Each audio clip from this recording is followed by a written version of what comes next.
wajib nasional yaitu Indonesia. Tanah airku, tanah tumpah darahku, di sanalah kita melanjutkan pelajaran. Ibu akan mengabsen kalian terlebih dahulu ya. Tiga, Pandu, Kalista, Karin, Yesi. Alhamdulillah, luar biasa. Allahu Akbar. Masih semangat ya? Masih semangat walaupun dalam keadaan pandemi atau COVID-19. Ya, tetap jaga kesehatan kita. Ya.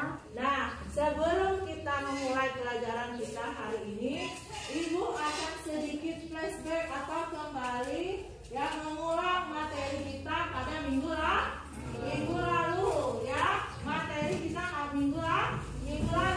Ada yang masih ingat materi kita minggu lalu itu tentang apa? Coba sama Jessi. Tentang pokok pikiran pembukaan Undang-Undang Dasar tahun 1945. Ada 4 pokok pikiran. 1. Persatuan, 2. Keadilan sosial, 3. Kedaulatan rakyat, 4. Ketuhanan. Iya, bagus sekali ya. Beri tepuk tangan untuk Jessi dan garis kanan dua. Ada lagi selain dua itu? Ada ya, Gina. Silakan Gina. Tentang arti penting pokok pikiran Undang-Undang Dasar Negara Republik Indonesia tahun 1945. Iya, tentang arti penting pokok pikiran pembukaan Undang-Undang Dasar tahun 1945. Nah, alhamdulillah kalian masih mengingat materi kita minggu lalu. Nah, sebelum itu Ibu akan menyampaikan tujuan pembelajaran kita pada hari ini. Yang pertama, ya, peserta didik diharapkan mampu 1. Menjelaskan hakikat kedaulatan. 2. Mendeskripsikan sifat dan bentuk kedaulatan. Yang ketiga, menganalisis teori-teori kedaulatan negara. Nah ya anak-anak, kita hari ini akan belajar dengan menggunakan model pembelajaran PBL. Ya, ya, kenapa? Apa model pembelajaran PBL? Iya, teman kalian menanyakan apa itu PBL. Ya, coba kalian lihat di sini. PBL adalah pendekatan model pembelajaran menggunakan masalah dunia nyata sebagai suatu konteks untuk belajar dengan cara berpikir kritis. Nah, langkah-langkah dari PBL ini yang pertama adalah orientasi peserta didik pada masalah. Yang kedua, organisasi peserta didik. Yang ketiga, membimbing penyelidikan individu atau kelompok. Yang keempat adalah mengembangkan dan menyajikan ya hasil diskusi kelompok. Kemudian yang kelima, menganalisis dan mengevaluasi proses pemecahan masalah. Kita akan membahas tentang pengertian kedaulatan. Ya, di sini kedaulatan itu berasal dari bahasa Arab, ya, yaitu daulah atau daulat. Nah, yang artinya adalah kekuasaan tertinggi untuk membuat undang-undang, ya, dan melaksanakannya dengan cara yang tersedia, ya.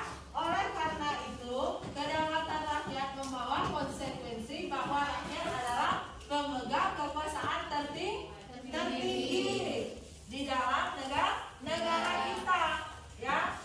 Kedaulatan rakyat, ya, berada di tangan rakyat, pemerintah sebagai pelaksananya. Nah, itu kedaulatan rakyat. Kemudian kedaulatan rakyat ini sangat erat hubungannya dengan demokrasi. Karena apa? Demokrasi adalah pemerintahan dari rakyat oleh rakyat.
ini terlebih dahulu ya.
Nah, ini salah satu contoh dari kedaulatan negara Republik Indonesia.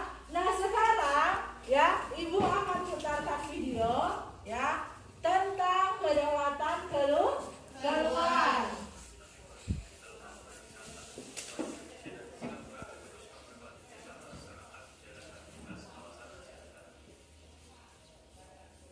Presiden Joko Widodo bertemu dengan Perdana Menteri Singapura di Shillong di Singapura. Pertemuan dilakukan dalam rangka memperingati 50 tahun diplomasi kedua negara. Dalam pertemuan tersebut, Jokowi dan Lee sepakat soal kerjasama dalam pengembangan ekonomi digital.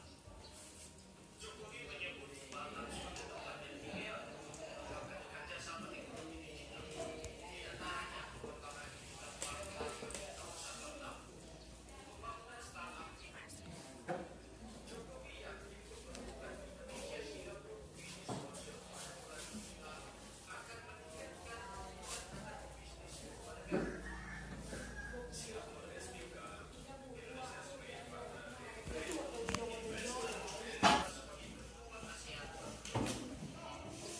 Teori kedaulatan negara ada lima macam. Yang pertama, teori kedaulatan Tuhan. Yang kedua, teori kedaulatan raja.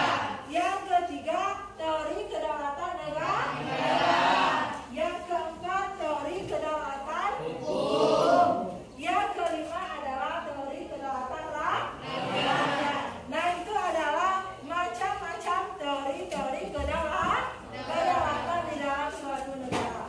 Nah, sekarang ya, Ibu akan membagikan kelompok kalian untuk menganalisis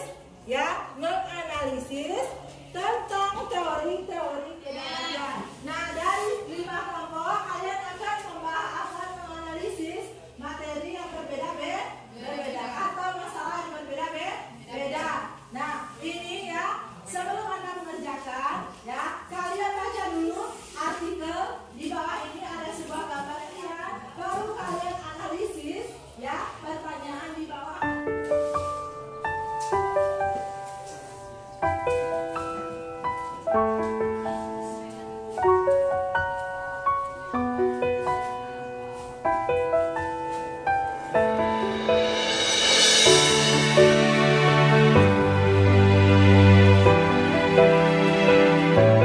Kelompok teori kedaulatan Tuhan akan menyampaikan hasil diskusi kami yang akan dibagikan oleh peserta. Berdasarkan artikel binatang, analisis menurut kalian dan Indonesia menganut teori kedaulatan Tuhan.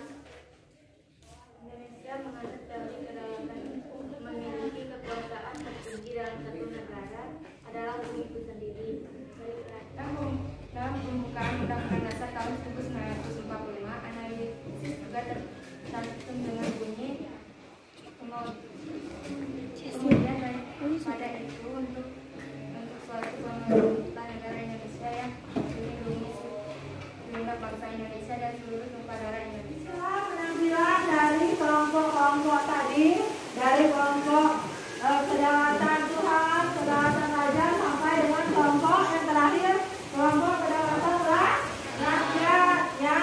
Nah, semoga ya dari diskusi kalian ini ya bisa memberikan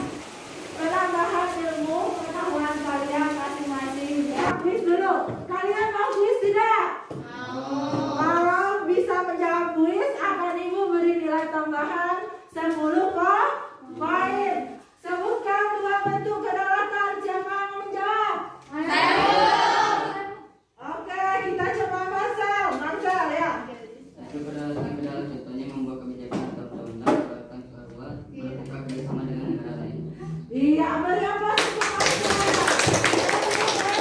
mereka. Sebutkan macam-macam teori kedaulatan. Siapa yang bisa?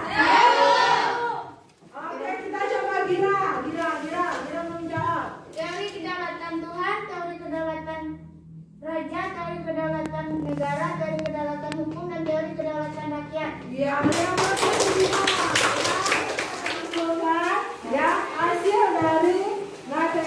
dari pembelajaran kita hari ini yaitu ya kedaulatan adalah kekuasaan tertinggi untuk membuat undang-undang dan melaksanakannya dengan semua cara yang tersedia. Kemudian kedaulatan dibagi menjadi 4 sifat menurut dari John Body. Kedaulatan mempunyai 2 macam atau 2 bentuk. Yang pertama kedaulatan yang kedua kedaulatan keluar, ya. Nah, kemudian teori kedaulatan negara ada 5. Yang pertama kedaulatan Tuhan, kedaulatan raja, kedaulatan negara, kedaulatan hukum, dan kedaulatan rakyat. Untuk pembelajaran kita hari ini, Ibu akan memberikan kalian tugas di rumah, ya. Akan memberikan tugas di rumah. Nanti akan dari sini, ya. Ada pertanyaan? Kalau tidak, minggu depan kita akan membahas tentang subbab 2, yaitu bentuk dan prinsip kedaulatan negara Republik Indonesia. Silakan kalian baca di buku paket yang sudah dibagikan, ya. Kemudian baca juga di sumber-sumber yang lain seperti media internet. Ya, sampai di sini Ibu akhiri, ya. Sebelum kita tutup pelajaran kita berdoa.